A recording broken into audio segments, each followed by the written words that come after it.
Obama oli muganda wange mukulu ate nga nkwagala naye buli woyonoona naawe ekizibu kijja kulya Kalimu naawe okozesa bino ebintu najja kubuuka wesi muntu wo ate n'ekirala Obama kuva nga tuli bato wakola ebintu maama waffe era maama waffe yafa akulinako obukyayi ku mutima obimanyi ekyalo kwe tuva ebugiri abantu bonna bakumanyi gwani era nsuubira kati wooli naawe amatako gakubukumye kubanga buli omu kati kyemanyi akunoonya akubira essimu b'okuze nabo bonna bantu bagenda kulaga bitreyo yo bakumanyi nti gofa ssente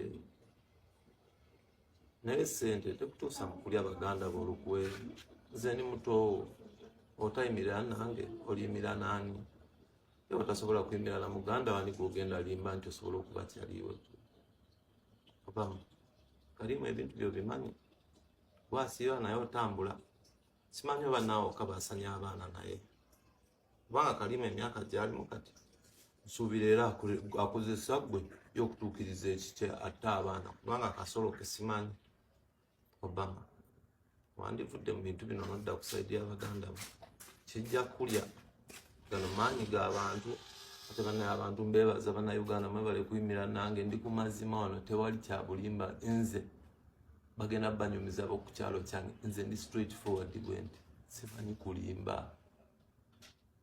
mwebale bannayuganda kuyimira nange mbeebaza kyemundazeeko kimala bajja jingira bajja kola obujogoli bonna naye nga amazima tegalikwa Kalimu 40 ago tuweddeyo ate kuva buto mbadde nkuyeekera gwe ng'okimanyi naye nga ozoleya n'amagezi ga Kalimu okimanyi nze ndi smart kuze naawe amagezi njize ku ggwe okimanyi bulungi nebyanali nkola oyo Obama tasobola kukolako n'ekyo work ethics emirimu Kalimu nayiga ggwe n'enjogera yange erimu ggwe bino byenjogera mwe mulowooza nti byabuwe mumwa gw'oyo alikuza atuvuma kati naffe twamenka webale bannaye mbeeyanza abankwatiddeko era nsaba mwongere kupushinga message kubanga ntuufu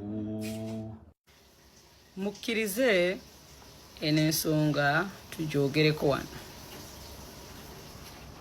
ensonga y'abaana abo abagenda ne bakulira ew'omuloodi ne bakugamba nti omukazi ayogedde omukyala ayogedde naga nti yali yasirika nga talina bwogerero n'omuvubuka baabagambye nti akawunti yagikuza asobola okufuna eddoboozi nene mu kutyako yabagambye nti essaawa yonna ayinza okufa bantu bangi nnyo they have gone through those things naye nga tasobola kuvaayo kwogera publicly abasinga mulaba nga abagagga baboogeddeko ne mugamba nti nno baba banoonyaako ssente si bwe kiri abagagga abo balina emize mingi nnyo fe abaana ab'obuwala osirikira ekintu n'otuuka n'okukaddiwa nga tokyogeranga naddala ebintu by'okugamba nti omusajja yankwata omusajja yankabasanya tuba n'ensonyi tuba n'engeri nga toyinza kukyogera nga otya okujajinga otya okubanga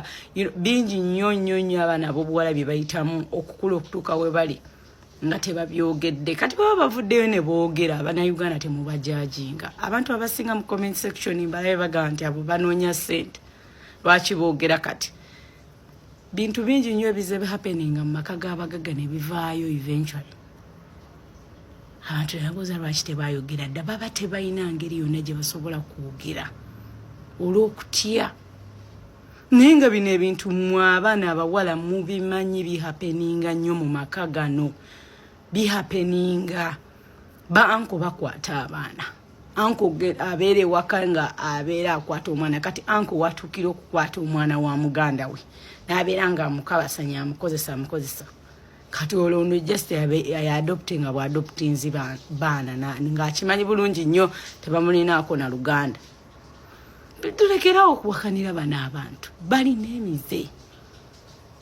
emize ate omukyala ayogedde n'agamba nti yakikoze lwakuba nti bangi baali mu kikola at least eddoboozi liveeyo omuze gukome let's appreciate it. At least she came out.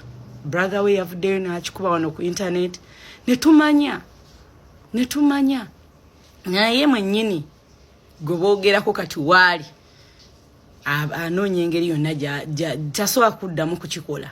Nababadde ayina ewaka bw'abadde abibakola. Akimanyi kati nti buli kimu nti eddoboozi lyavuddeyo ku internet. Tukirize tugaana abagagga balina emize baadamu abagagga balina emize. Temubalaba lwakuba na ssente. Balina emize balina ebintu bye bakola mu bikomera byabwe ebyo. Ne balowooza tebirivaayo. Ndowooza kati mulaba. Nkazi wattu alina obulumi abusirikidde ebbanga. Brother we kibadde nga kimuluma. But it's very, very good okubeera ne muganda wo ng'ali bw'atyo ng'osobola oyimirira n'akulwanirira. People mulekeraawo okujjanga ne mujajinga abantu nga tewaliyo mu nnyumba eyo tomanyi baana abo bye bayitamu. Mulekeraawo. Comment section sometimes they could disappointing. Anoga, are these people? Oba just bantu bali awo. Bana abaana bayita mu bingi ebyo just bye bayogeddeko kye kyasinga okubaluma. Tukuliddeko mu maka g'abantu. Tulabye ebintu n'ebintu. Bannange mulabye muganda wange anzirako gwe bayita Rina Ramesh. Kati ono yenkoma waffe bamuyita Amina Ramesh naye anyumye byonna twagala mu bitegeero. Batandika okukozesa nga olina emyaka emeka okulaba ebintu ebyo bitiisa. Natandika okulaba obwerere bw'omusajja ku myaka 8. Twali mu maka g'omukyala gwe bayita Grace Entinda. Ne bampita mu kisenge ng'omusajja ali bukunya, omusajja gwe bayita Karim Hirage. Ng'ali bukunya bangamba massage here, massage there, naye nga talina kyalina ku mubiri gwe. Obulamu bwaffe bwonna tukuze tulina ennaku ku mitima. Ne wetugezaako okutambuza obulamu mu maaso tubeera mu nnaku. Tubeera mu kutya mwogerako, buli ogezaako mwogerako beera otya, ekyekiddako. Mutuyambe tufune obwenkanyi, obulamu bwaffe butereere. Kuba kati ayagala abaana baffe abawala, ayagala akozesa abaana baffe abawala. Nze Amina Ramesh ndi victim to Karim Hirage Dembe. Abonyeza obulamu bwaffe kuba mu buto ne mu bukulu kati tubonaabona lwa muntu omu Karim Hirage. DVD za porn n'abateeraawo mubeere nga mulaba porn musobole omanya kyayagala mukole yasanyuke. Karim ekimala abaana b'abendi basonyiwe. Oba tosobola bayamba mu bulungi lekera oyamba abaana b'abantu lekera bakozesa ebintu ebikyafu byonna obitukozeseza byonna si mu bulungi kuba twali tuli mu bwetaavu. Ffe twali bamulekwa ne tugwa mu ngalo zo naye ekimala mutuyambe ono omusajja mutuyambe muyamba lekokosa abaana b'abendi ekimala tukoye okubonaabona mu ngalo z'abantu. Ewe kyafuuka kirwadde tusitopinga bano baganda bange oludde bakuze ffe twaguma naye kati abadde ayagala kudda ku baana baffe ng'omwana we gy'oli ali safe gomanyi gy'azungira omanyi abayinza omulyamu ssente ne organized crime human trafficking. Ayina omukazi gwe baali bayita Grace ng'akwata abaana abawala ba orphan ne bateeka ne batandika okubateminga towards this bingi bigenda fuluma. Bana balina obujulizi muveeyo ffe olaba twazze mufeeyo mwogere tumanyi tuli bangi bumulekwa bayisizza mu kubonyaabo. Mawulire agakagwawo UK Queen agambye Obama asula Salama Road. Tambuza video sharinga video ene etuuke ku gwe kikwatako.